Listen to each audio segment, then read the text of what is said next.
बिस्मिल्लाहिर्रहमानिर्रहीम। अस्सलाम वालेकुम। एक दफ़ा फिर आपके साथ आज डिस्कस करेंगे हम जो न्यू जॉब्स आई हैं military lands and cantonments department ministry of defence के अंडर।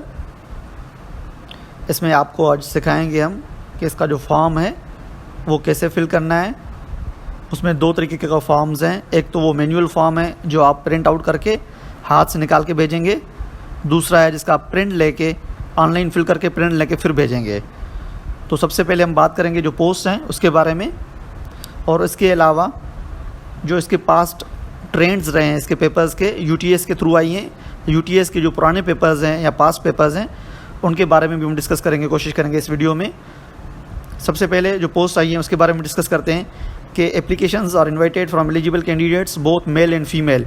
कि बहुत ज़्यादा लोग ये पूछते हैं कि इसमें फ़ीमेल अप्लाई कर सकती हैं या सिर्फ मेल अप्लाई कर सकते हैं। तो उसमें क्लियर लिखा हुआ है कि दोनों अप्लाई कर सकते हैं। The post of different cantonment boards autonomous body under Pakistan cantonment rules 1954 amend time to time in following categories on regular basis transferable all over Pakistan is per eligibility criteria mentioned below. ये जो post हैं ये autonomous body है military lands and cantonment department. ये असल में ministry of defence के under में आता है और इसके जो अपने रूल्स होते हैं जैसे पाकिस्तान इस्टेब्लिशमेंट रूल्स होते हैं, इनके अपने रूल्स होते हैं पाकिस्तान कैंटोनमेंट रूल्स 1954। ये भी गवर्नमेंट जॉब है, वही ऑल ओवर जो तकरीबन जो रूल्स हैं वो गवर्नमेंट के ही होते हैं। इसमें जो पहली पोस्ट है वो है असिस्टेंट सेक्रेटरी रेवेन्यू BPS 17 की ये पोस्ट है। इसमें 5 पोस्टें हैं टोटल। ये कोटा दी गई है। मेरिट की एक सीट है, पंजाब की 2 सीटें हैं, सिंध आर की और KPK की। ये कोटा है। अगर आप बिलोंग करते हैं सिंध से तो सिंध आर से बिलोंग करते हैं तो फिर अप्लाई कर सकते हैं। KPK से बिलोंग करते हैं तो वो अप्लाई कर सकते हैं। बलूचिस्तान वाले दोस्त या सिंध यू वाले दोस्त इसमें अप्लाई नहीं कर सकते। क्वालिफिकेशन सिंपल है, जैसे उन्होंने बैचलर्स लिखा है, BBA BCom BSc BA second division from university या बोर्ड रिकग्नाइज बाय HEC कि आप बैचलर्स हैं। उसके अलावा preference shall be given to those candidates having higher qualification relevant field and computer literate. कि इससे ज़्यादा अगर कोई मास्टर्स है तो उनको प्रेफरेंस दी जाएगी, लेकिन ज़रूरी नहीं कि अगर आप मास्टर्स नहीं है तो आप अप्लाई नहीं कर सकते। लेकिन आप इसमें दूसरी एडिशनल पॉइंट ये है कि आपको कंप्यूटर लिटरेट होना ज़रूरी है। एज है 25 से 30 साल with 5 years age general age relaxation. Mean 25 से 35 साल तक के जो लोग हैं वो इसमें अप्लाई कर सकते हैं। उसके बाद केंट इंजीनियर इलेक्ट्रिकल सिविल, क्योंकि ये प्रोफेशनल डिग्री है इससे हम ज़्यादा डिस्कस नहीं करेंगे। ऊपर वाली जो थी असिस्टेंट सेक्रेटरी रेवेन्यू ये जनरल डिग्री है, BSc BCom BA BBA आपकी बैचलर्स है सिंपली, तो आप इसमें अप्लाई कर सकते हैं। इसकी 11 पोस्ट हैं। मेरिट की 2 सीटें हैं, पंजाब की 5 हैं, सिंध यू की 1 सीट है, आर की 1 सीट है, KPK की 1 सीट है एंड बलूचिस्तान 1 सीट है। इसकी BSc इंजीनियरिंग या BTech इंजीनियरिंग या BEO आप किसी भी रिकग्नाइज यूनिवर्सिटी से रजिस्ट्रेशन विद PEC है आपकी, और आपके पास 3 साल का एक्सपीरियंस है। प्रेफर्ड मीन अगर आपके पास 3 साल का है तो आपको ज़्यादा प्रेफर किया जाएगा। 25 से वही एज है 35 साल तक के लिए, तो आप इसमें अप्लाई कर सकते हैं। मैनेजर IT है BPS 17। पंजाब की 2 पोस्टें हैं, KPK की 1 सीट है। इसमें और प्रोविंसेस वाले अप्लाई नहीं कर सकते। BA कंप्यूटर साइंस में हो या BCS हो कंप्यूटर साइंस में तो वो इसमें अप्लाई कर सकते हैं। मेडिकल ऑफिसर SI है, 70 पोस्ट हैं, बहुत ज़्यादा पोस्ट हैं ये। सिंध आर की 8 पोस्ट हैं, सिंध यू की 5 हैं, मेरिट की 5 पोस्ट हैं, पंजाब की 35 पोस्ट हैं। MBBS हो किसी भी रिकग्नाइज यूनिवर्सिटी से और 1 साल का हाउस जॉब और रजिस्टर्ड हो PMDC से।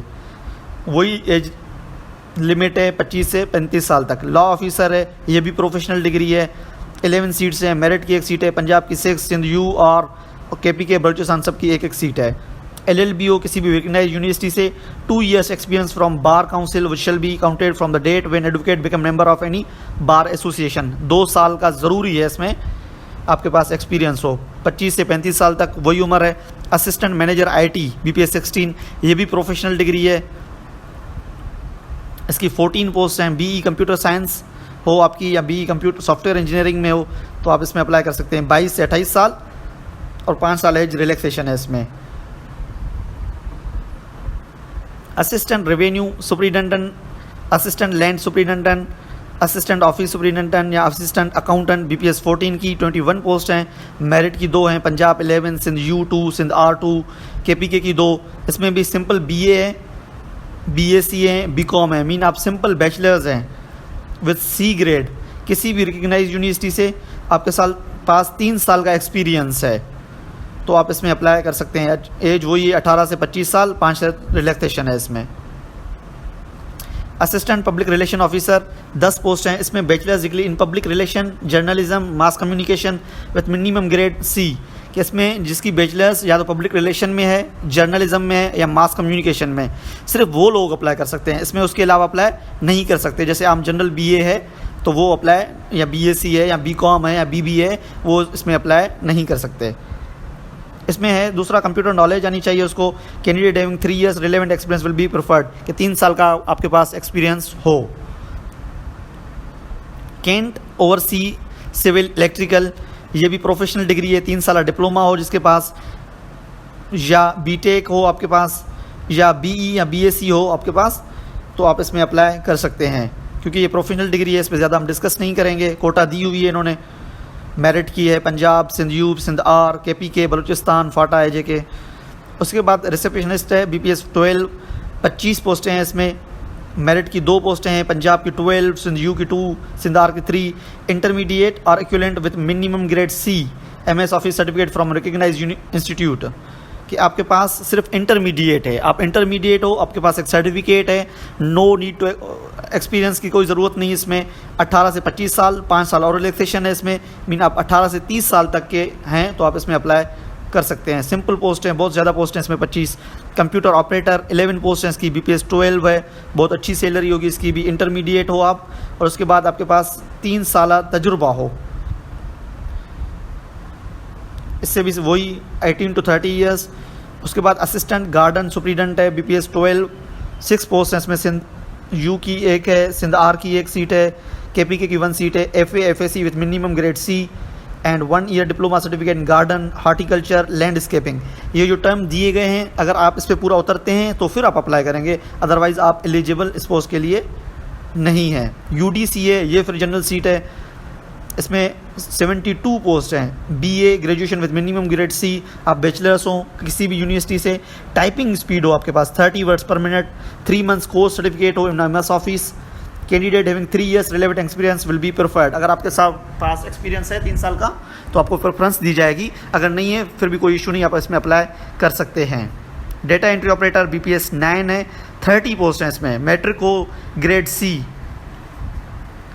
6 months diploma in basic IT tool, आपके पास सिर्फ 6 माह का डिप्लोमा हो, 30 वर्ड पर मिनट आपकी स्पीड हो, और अगर आपके पास 3 साल एक्सपीरियंस है तो आपको ज़्यादा प्रेफरेंस दी जाएगी। एज वही है 18 से 30 साल तक। अब एलिजिबिलिटी क्राइटेरिया आ रही है इसमें, तो ये जनरल रूल्स होते हैं कि जो आपकी अपॉइंटमेंट की जाएगी वो पाकिस्तान कैंटोनमेंट सर्विस रूल्स 1954 के अंडर की जाएगी, इसमें कोई ऐसी कोई चीज़ है नहीं बताने वाली। Distribution of quota will be made per establishment division, ये कोटा उन्होंने जो दी है वो एस्टेब्लिशमेंट डिवीजन के रूल के तहत है। Appointment for the above mention post are transferable throughout Pakistan, ये पाकिस्तान के किसी भी हिस्से में, किसी भी इलाके में ये ट्रांसफ़र किया जा सकता है आपको। मेजॉरिटी जो इसमें इसकी कैपिटल्स जो हैं प्रोविंसेस के वहाँ पे होती है। Candidates already in government service should apply through proper channel, वो उसमें प्रॉपर चैनल के थ्रू अप्लाई करें। उसके लिए भी हम आपको बताएंगे कि प्रॉपर चैनल के लिए जो एप्लीकेशन का फॉर्मेट होता है NOC वाला, अगर किसी को चाहिए तो वो कमेंट करें, हम उसको वो फॉर्मेट भी बता देंगे। Original education certificate will be verified at the time of interview. All vacancies on regular basis and selected will be appointed on probation period of 1 year under the rules, ये general rules हैं। Military and cantonment department ministry of defence reserve the rights to postpone and cancel upper age shall be calculate from the closing date of application. आपकी जो as है वो जिस दिन ये ख़त्म हो रही है एप्लीकेशन की 20 दिन के बाद, जैसे मीन 35 या 7 जो जुलाई है वहाँ तक इसकी पोस्ट का डेट है, तो आप 7 जुलाई तक अगर आपकी 30 साल उम्र बन रही है तो आप इसमें अप्लाई कर सकते हैं। अगर ऊपर जा रही है 7 जुलाई तक तो आप इसमें एलिजिबल नहीं हैं। ये जनरल टर्म दिया हुआ उन्होंने कि 3 साल इसको एज रिलैक्सेशन दी गई है, 15 साल रिलीज़ और रिटायर्ड ऑफिसर हो आर्म फोर्सेस का, ये सिंपल है। Incomplete application submitted without following proper procedure और विदाउट ओरिजिनल डिपॉजिट स्लिप और after last date will not be entertained. अब ये तरीक़ेकार बता रहा है कि आपको एप्लीकेशन कैसे देनी है। Application form and deposit slips can be downloaded from the UTS website, वो आपको फॉर्म दिखा भी रहे हैं, आप वो हमारी वेबसाइट से डाउनलोड भी कर सकते हैं। and the test fee can be deposited as prescribed in any online branch of the United Bank Limited and Habib Bank। उसमें जो स्लिप दी हुई है उसकी फ़ीस की स्लिप है डिपॉजिट करानी है जो 480 रुपीज़ की, वो किसी भी आप हबीब बैंक या यूबीएल में करा सकते हैं। उसका फॉर्म जो है या इसकी जो स्लिप है वो भरनी कैसी है वो भी आपको सिखा देंगे हम। Application will be acceptable only unprescribed application form of UTS के यूटीएस के फॉर्म पे भेजनी है और यूटीएस को ही भेजनी है, military lands and cantonment department को नहीं भेजनी। Candidate must submit application and deposit the fee within 20 days after the publication of this advertisement. ये कल अनाउंस हुई है तो मीन ये तकरीबन 7 तारीख तक होती है, 7 जुलाई तक। Deposit fee is non refundable. No TAD will be paid. Male and female both candidates are eligible to apply. Candidates are required to send their application in a prescribed format along with deposit slip and original to manager operation जो उन्होंने address दी है जिस पे इसको भेजना है। अब हम डिस्कस करेंगे इसका जो फॉर्म है, ये इसका फॉर्म है, एक ही फॉर्म है सब पोस्ट के लिए। इसको फिल करने का तरीक़ेकार आपको बताते हैं। हम कोशिश करते हैं कि जल्दी जल्दी कवर करें ताकि आपका टाइम ज़ाया ना हो। ये इसमें एलिजिबिलिटी क्राइटेरिया है, 3 चीज़ें दी गई हैं। अगर आपकी ये पहले 3 ऑप्शंस ABC येस हैं तो आप इसमें आगे फॉर्म फिल कर सकते हैं। अगर आपके ये तीनों ना हैं या एक भी ना होता है, नो होता है, तो आप इसमें एलिजिबल नहीं है, आपको फॉर्म फिल करने की ज़रूरत बिल्कुल भी नहीं है। Is your age according to the prescribed age limit for the desired post. जैसे उन्होंने कुछ पोस्टों में बताया है कि उसमें 35 साल तक उम्र है, तो अगर आप उसमें आते हैं, उसकी लिमिट में आते हैं, एज लिमिट में, तो आप येस करेंगे। अगर आपकी एज 37 है, 38 है या आप जिसमें 30 है, आप 32 हैं, तो आप नो हो जाएगा, तो आपका फॉर्म फिल नहीं किया जाएगा। अगर ये तीनों ऑप्शन येस येस येस होंगे तो आप इस फॉर्म को फिल कर सकते हैं। Do you have requisite qualification and experience, कि आपके पास वो एजुकेशन है जो उन्होंने मांगी है, कि जहाँ कहीं बैचलर्स मांगा है जनरल, कहीं बैचलर्स जर्नलिज्म में मांगी है, या जैसे LLB मांगी है, तो वो उस पोस्ट के लिए आप अप्लाई करना चाहते हैं, उसमें आप एलिजिबल हैं, आपके पास वो क्वालिफिकेशन है और एक्सपीरियंस है। अगर है तो आप येस पे टिक लगाएंगे। Domicile according to the desired post है, जैसे कुछ पोस्टें ऐसी थी जिसमें KPK की पोस्टें नहीं थी, या जिसमें पंजाब की पोस्ट नहीं थी, या जिसमें बलूचिस्तान की पोस्ट नहीं थी, तो अगर आप बलूचिस्तान से बिलोंग करते हैं और उस पोस्ट में अप्लाई कर रहे हैं जिसमें बलूचिस्तान की वो है ही नहीं, तो आपका नो होगा, mean you can not fill the form. यहाँ से आप क्विट कर सकते हैं क्योंकि आपको फॉर्म फिल करने की ज़रूरत ही नहीं है। उसके बाद आपने एक चालान भरना है, बैंक ऑनलाइन डिपॉजिट 480 रुपीज़ का। और उन्होंने ये चालान की कॉपी जो है वो नीचे दी गई है, वो भी आपको दिखाऊंगा। जब आप प्रिंट निकालेंगे इस फॉर्म का तो वो उसके साथ ही आ जाएगी, वो आपको कैसे फिल करना है वो भी आपको बता देते हैं हम। ये है इस पोस्ट हैं जिसको हम ब्रीफली डिस्कस कर चुके हैं पहले ही कि आप किस पोस्ट में अप्लाई कर रहे हैं। आप जिस भी पोस्ट के लिए अप्लाई कर रहे हैं सिर्फ उसको क्या करेंगे, आप टिक लगाएंगे इधर। अगर आप 2 पोस्ट के लिए अप्लाई कर रहे हैं, जैसे आप असिस्टेंट सेक्रेटरी रेवेन्यू के लिए कर रहे हैं और दूसरा असिस्टेंट पब्लिक रिलेशन ऑफिसर के लिए कर रहे हैं, तो आप इसी फॉर्म में 2 दफ़ा टिक नहीं लगा सकते। आपको अलग अलग फॉर्म फिल करना होगा, अलग फ़ीस जमा करानी होगी आपको, फिर ये फिल होगा। अगर आप इनको दोनों को टिक कर देंगे तो ये मे भी आपका कैंसिल हो जाए, या आपकी जो फर्स्ट चॉइस है, आपका जो फर्स्ट टिक होगा उसको प्रेफरेंस दी जाएगी। कि अगर आप इसमें तीनों में सेलेक्ट करते हैं तो आपका जो पहला आता है, जैसे असिस्टेंट सेक्रेटरी रेवेन्यू को भी टिक किया गया है, तो वो उसको मान लेंगे, but most of the time वो इसको कैंसिल कर देते हैं आपके एप्लीकेशन फॉर्म को। इसलिए ज़रूरी है कि आप हर पोस्ट के लिए अलग फॉर्म फिल करेंगे। ये पोस्ट दी गई है, आप जिस भी पोस्ट के लिए अप्लाई कर रहे हैं जस्ट उसको टिक करना है। उसके बाद डिज़ायर टेस्ट सिटी, आपने कहाँ टेस्ट देना है, ये मैंडेटरी चीज़ें हैं, इनको छोड़ना नहीं है, इसको एनी हाउ लिखना है। उसमें दूसरी चीज़ ये रह गई कि बैंक ऑनलाइन डिपॉजिट में आपने बैंक नेम लिखना है, कि अगर आप UBL में पे कर रहे हैं या डिपॉजिट कर रहे हैं तो इधर लिखेंगे UBL, उसकी जो भी ब्रांच है, जैसे आपने उसकी मेन ब्रांच में जमा करा दिया खुशदार में, या मेन ब्रांच जो है उसकी कराची में जमा करा दिया, या किसी भी ब्रांच में उसका ब्रांच नेम लिखना है, बैंक नेम UBL, उसकी ब्रांच नेम विद आपके डिस्ट्रिक्ट के साथ। डिपॉजिट डेट कि आपने कब उसको डिपॉजिट कराया था इसमें। उसके बाद है प्रोविंस ऑफ डोमिसाइल, मैंडेटरी है कि आप कहाँ से बिलोंग करते हैं, इस्लामाबाद से, पंजाब से, KPK से, बलूचिस्तान से, गिलगित बल्तिस्तान से, जहाँ से बिलोंग करते हैं आप उसी को टिक लगाएंगे, प्रोविंस ऑफ डोमिसाइल।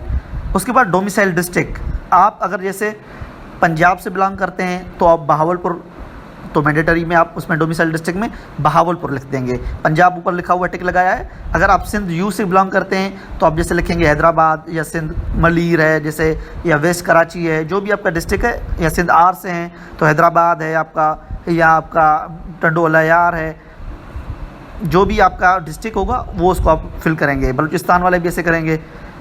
उसके बाद पर्सनल इन्फॉर्मेशन है, इस फॉर्म फिल करने के दो तरीक़ेकार हैं, मैंने एक बताया, एक ऑनलाइन है वो भी आपको सिखाएंगे हम, दूसरा ये मैनुअल है, इसको आप प्रिंट निकाल के हाथ से पेन से भरेंगे इसको, या आप इसको कंप्यूटर से भी भर सकते हैं। इधर नेम इन फुल, आपने कैपिटल में अपना नाम लिखना है फुल, और एक फादर्स नेम लिखना है इसमें, कैंडिडेट CNIC अपना NIC लिखना है इसमें, जेंडर उसको टिक लगाना है, हैव यू एनी डिसेबिलिटी, अगर आप डिसेबल हैं तो आप येस लगाएंगे, अदरवाइज़ आप नो कर देंगे, इसको छोड़ना नहीं किसी भी चीज़ को। इफ़ येस अगर कोई है तो उसको डिसेबिलिटी सर्टिफिकेट लगाना पड़ेगा।